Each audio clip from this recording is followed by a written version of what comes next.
What happens when one of country music's most beloved icons walks onto a late-night stage expecting respect and walks off in fury after being disrespected on live television? It only took 30 seconds of arrogance from Jimmy Kimmel to turn what should have been a celebratory interview into an absolute disaster that left the audience stunned, silent, and Reba McEntire storming off his show. This was supposed to be a victory lap. Reba McEntire, the queen of country music, was making her rounds on the late-night circuit to promote her latest album. 50 albums deep into a legendary career, she had earned her flowers.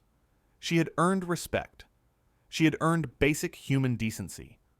But Jimmy Kimmel had other plans. The lights were hot. The audience was excited. And Reba walked out to thunderous applause wearing a stunning black blazer with her signature red hair perfectly styled. She waved to the crowd with that genuine warmth she is known for, that authenticity that has made her an icon for decades.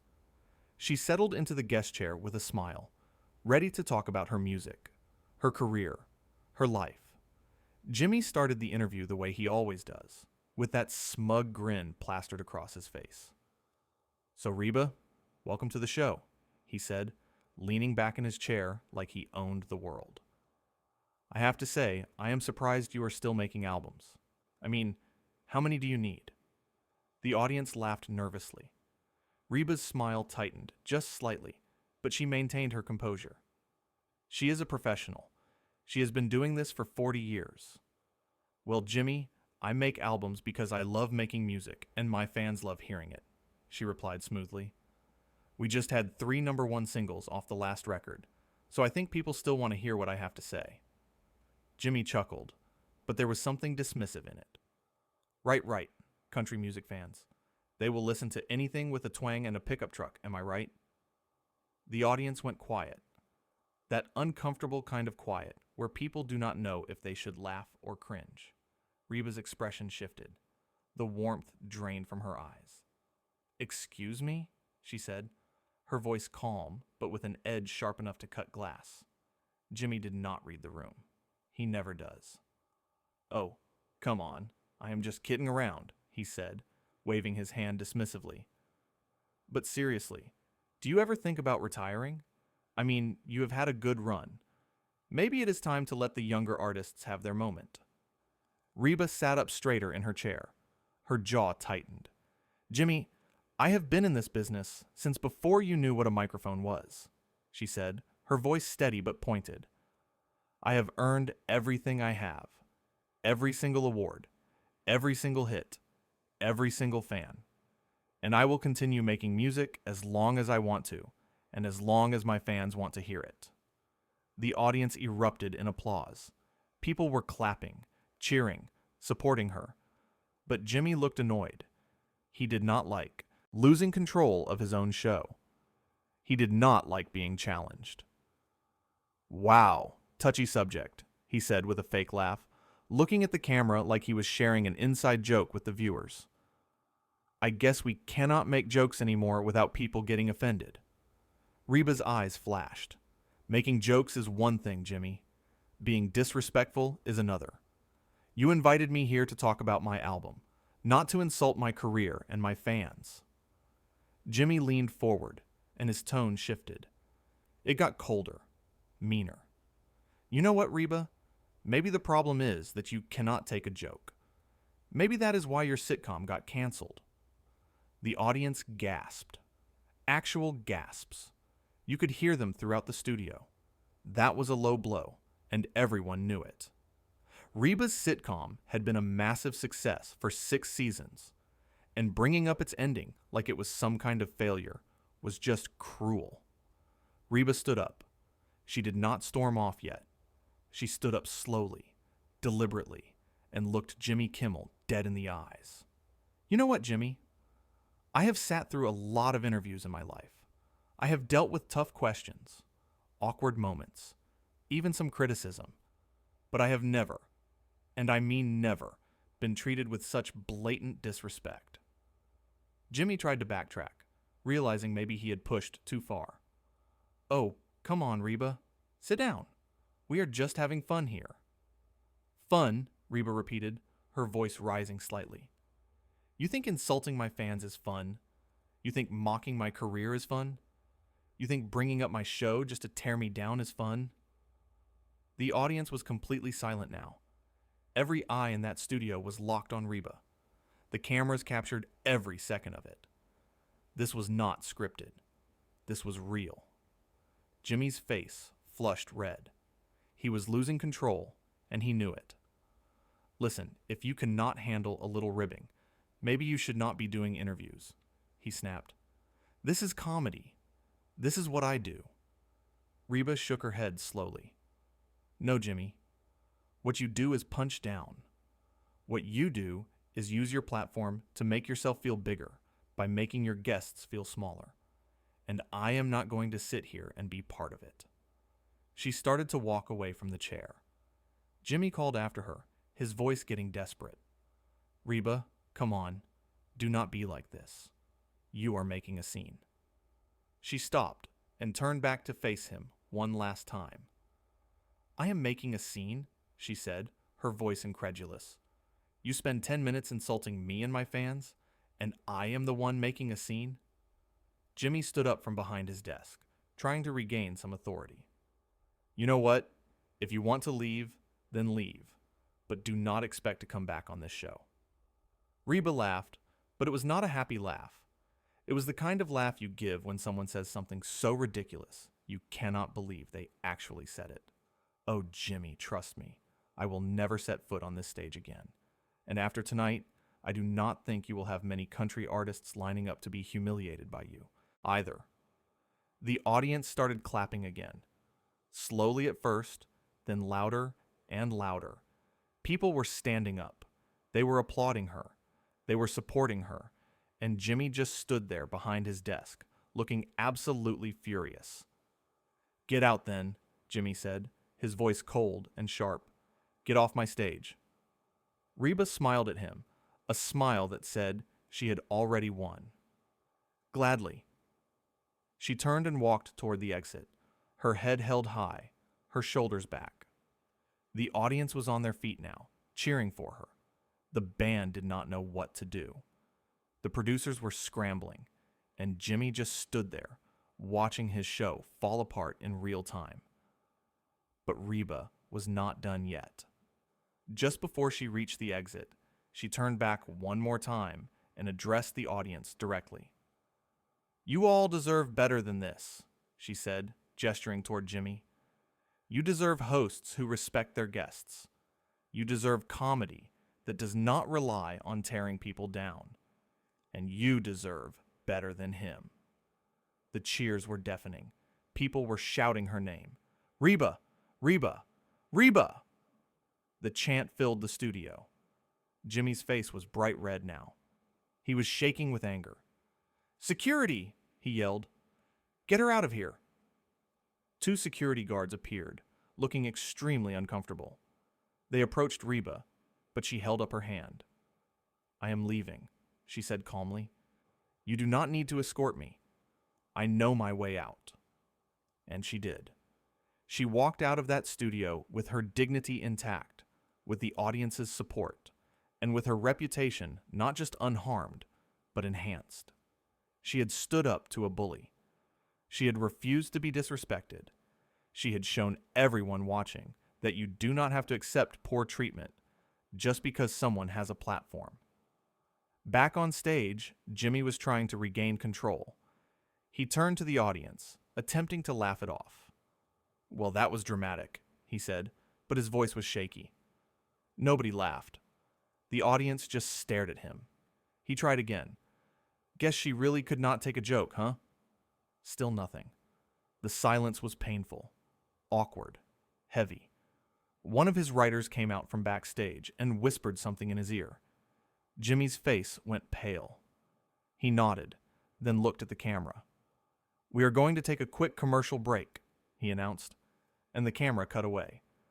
But let's go back to those moments before Reba left, because there was more to this confrontation that made it even more explosive. When Jimmy had told Reba to sit down, when he said they were just having fun, Reba had pointed her finger at him. You know what your problem is, Jimmy. You think your desk gives you power. You think your studio audience gives you permission to say whatever you want. But respect is not given because of where you sit. It is earned by how you treat people. Jimmy had scoffed at that. Oh, please spare me the lecture. You are just upset because I am not kissing your boots like everyone else does. That was when Reba's expression turned ice cold. Kissing my boots? Jimmy, I have never asked anyone to kiss my boots. But I do expect basic respect. I expect to be treated like a human being, not a punching bag for your insecure attempts at comedy. The audience had gasped again. This was brutal. This was raw. This was real emotion playing out on live television. Jimmy had tried to interrupt her. Now wait just a minute. But Reba cut him off. No, you wait. You invited me here. You asked me to come on your show. And then you spend the entire time insulting everything I have worked for. My music, my fans, my career, my show. What exactly did you expect me to do? Sit here and smile while you tear me apart? Jimmy's response had been weak. I expected you to have a sense of humor. Reba had leaned in close to his desk then, her eyes blazing. I have a great sense of humor, Jimmy. I laugh all the time. But there is nothing funny about disrespect. There is nothing funny about using your platform to belittle people. And there is nothing funny about you. That line had hit hard. You could see it on Jimmy's face. The audience had actually groaned, like they felt that burn themselves. Jimmy had tried to fire back. You know what, Reba? Maybe the reason you are so sensitive is because you know your best days are behind you. Maybe you know that nobody really cares about country music anymore. The audience had booed. Actually booed their own host. That almost never happens on a late night show. But they did it. They booed Jimmy Kimmel on his own show. Reba had just smiled sadly and shaken her head. That right there, Jimmy. That is exactly why I am leaving. You are so desperate to hurt me that you are willing to insult an entire genre of music and millions of fans. That is not comedy. That is just cruelty. And that was when she had stood up and started walking away. But even as she walked, Jimmy could not help himself. He kept going. You are making a huge mistake, he called after her. You walk out that door and you will regret it. Reba had stopped, turned, and looked at him with something close to pity. The only mistake I made tonight was agreeing to come here in the first place. The audience had erupted again. Standing ovation, cheers, applause that shook the rafters. Jimmy had shouted over the noise, trying to get the last word. Fine, leave. See if I care. You are just a washed-up country singer anyway. That was the moment that sealed his fate. The moment everyone watching knew he had crossed a line he could never uncross.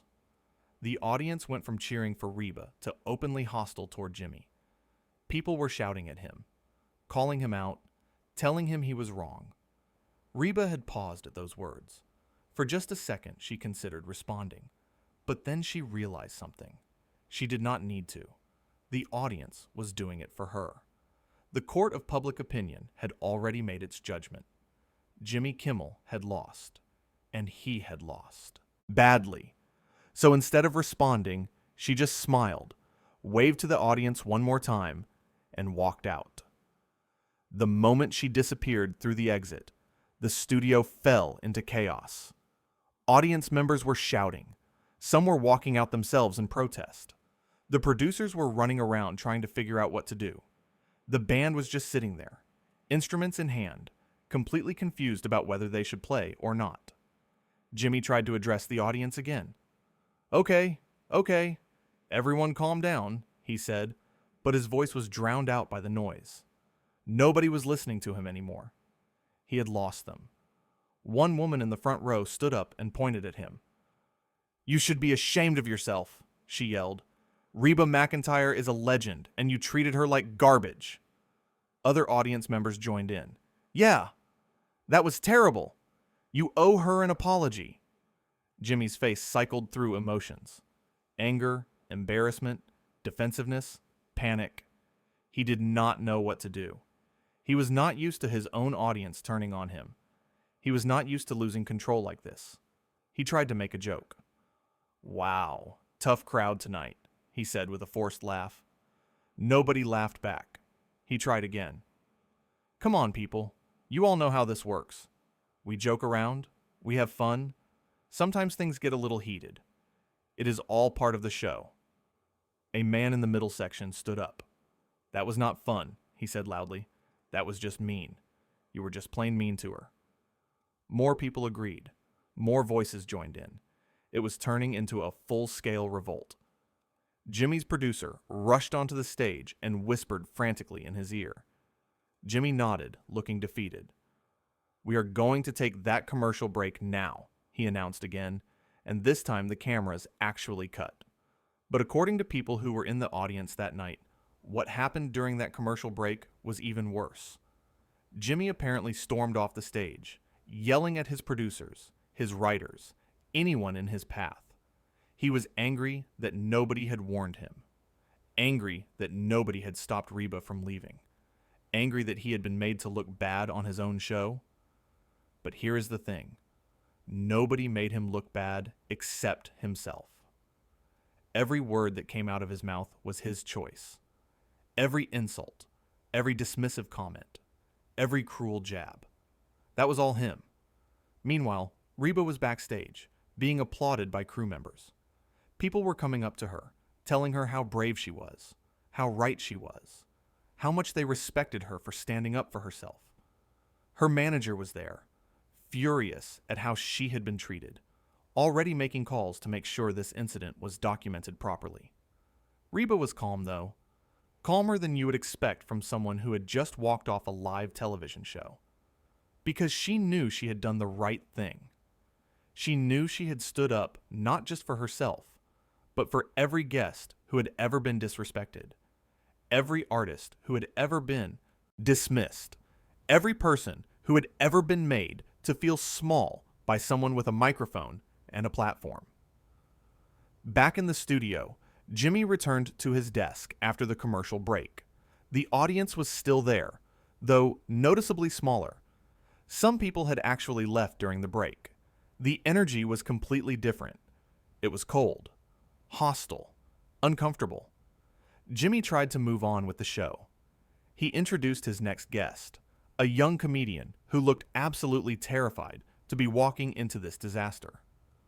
The poor guy did his best, but the interview was awkward and stilted.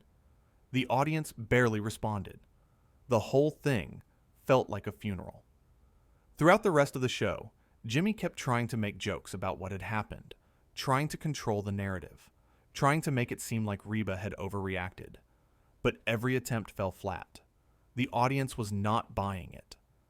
They had seen what they had seen. They knew who was in the wrong. At one point, Jimmy said, "I guess some people just cannot handle the heat of late-night television."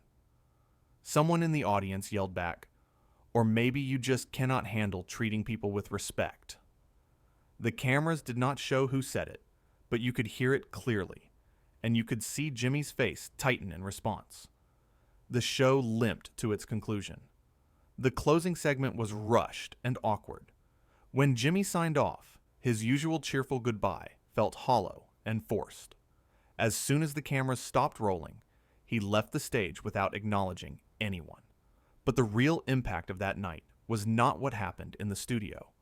It was what Reba represented in that moment. She represented every person who has ever been talked down to by someone who thought their position gave them the right. She represented every artist who has been dismissed because of their age or their genre. She represented every guest who has been invited somewhere only to be used as a punching bag for someone else's entertainment. And by walking out, by refusing to accept that treatment, she sent a message that resonated far beyond that studio.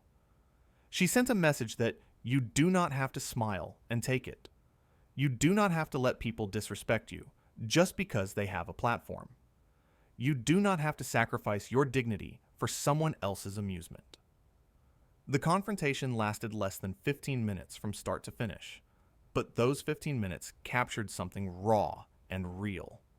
They captured the moment when someone said, "Enough is enough," when someone drew a line and refused to let it be crossed. Jimmy had started the interview thinking he was in control, thinking he could say whatever he wanted because it was his show, his stage, his rules. But he learned a hard lesson that night. Control is an illusion. Respect cannot be demanded. And a platform is worthless if you use it to tear people down instead of build them up. Reba walked into that studio as a guest. She walked out as something more. She walked out as someone who had stood up for herself and for everyone watching who had ever felt dismissed or disrespected. She walked out with her head high and her integrity intact. And Jimmy? Jimmy was left standing on his stage, in front of his audience, behind his desk, with the sudden realization that none of it mattered if he did not have respect. Not just the respect of his guests, but the respect of his audience, his crew, and ultimately himself. The whole thing started with Jimmy's arrogance, his assumption that he could say whatever he wanted without consequences. It escalated with his continued disrespect, his refusal to read the room, his inability to see that he was crossing lines that should never be crossed. And it ended with Reba's dignified exit, leaving Jimmy to face the wreckage of his own making.